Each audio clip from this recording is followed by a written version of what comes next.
অসমৰ মুখ্যমন্ত্ৰী ডক্টৰ হিমন্ত বিশ্ব শৰ্মাক যেতিয়া DWTVৰ এজন বেংগলী সংবাদদাতাই যেতিয়া প্ৰশ্ন কৰে যে আপুনি অসমত থকা বঙালীভাষী লোকসকলৰ বাবে কি প্ৰতিশ্ৰুতি দিব বা কি কাম কৰিব, তেতিয়া অসমৰ মুখ্যমন্ত্ৰী হিমন্ত বিশ্ব শৰ্মাই কয় যে সংবাদদাতাজনক স্পষ্টকৈ বুজাই দিয়ে যে অসমখনত আপোনালোকে কেটেগৰী কৰিবলৈ চেষ্টা নকৰিব, কোন বিহাৰী বঙালী বুলি আপোনালোকে কেটেগৰী কৰিবলৈ চেষ্টা নকৰিব। গোটেই অসমখনত কেৱল অসমীয়া মানুহ থাকে, গতিকে অসমীয়া বুলি ক'ব লাগিব। আৰু তেওঁ কয় যে 15 বছৰৰ পৰা তেওঁ এই প্ৰচেষ্টাত আছে যে অসমখনক যাতে ভাগ ভাগ কৰিব নালাগে, ভাগ ভাগ জাতি বুলি মানে পৰিচয় দিব নালাগে, সকলোৱে যাতে এটাই পৰিচয় দিয়ে অসমীয়া।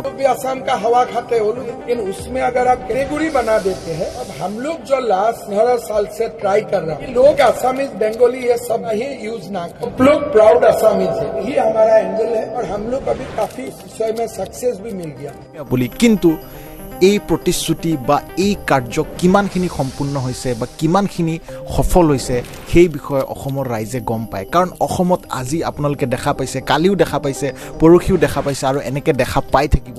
অসমীয়া বিহাৰী, অসমীয়া বঙালী, অসমীয়া মিয়া এনেকৈ কাজিয়া হৈ থাকিব, এই জাতিগত বিবাদবিলাক সৃষ্টি হৈ থাকিব যেতিয়ালৈকে প্ৰত্যেকজন মানুহে নিজক অসমীয়া বুলি পৰিচয় নিদিয়ে। কিন্তু বহুত বেয়া লগা বিষয় এইটো হ'ল যে মোৰ নিজে অসমীয়া হিচাপে বেয়া লাগে, কাৰণ বহুতে ৰাজনীতিকভাৱেতো নিজক অসমীয়া বুলি কয়, ৰাজনৈতিক ক্ষেত্ৰত বা কিবা ৰাজনীতিক মিটিঙত নিজক অসমীয়া বুলি কয়, কিন্তু তেওঁলোকেই বঙালী পৰিষদত নিজৰ মেম্বাৰ বনাই ৰাখিছে।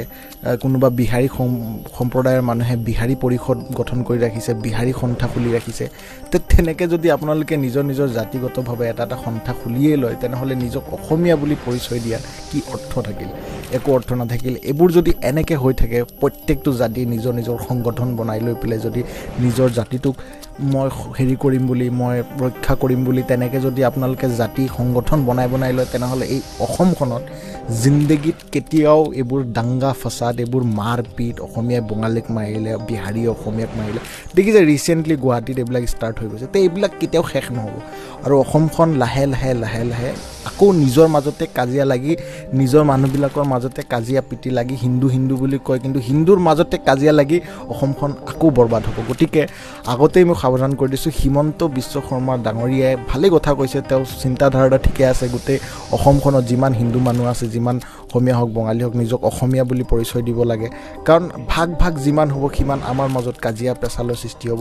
কিন্তু সকলোৱে যদি নিজৰ পৰিষদ বনাই লয়, নিজৰ সন্থা বনাই লয়, তেনেহ'লে এনে যদি সন্থা বনি থাকে, কেতিয়াও এই অসমত শান্তি নাহিব, কেতিয়াও গোটেই জাতিৰ মাজত, গোটেই হিন্দু মানুহখিনিৰ মাজত কেতিয়াও মিলা প্ৰীতি নহ'ব।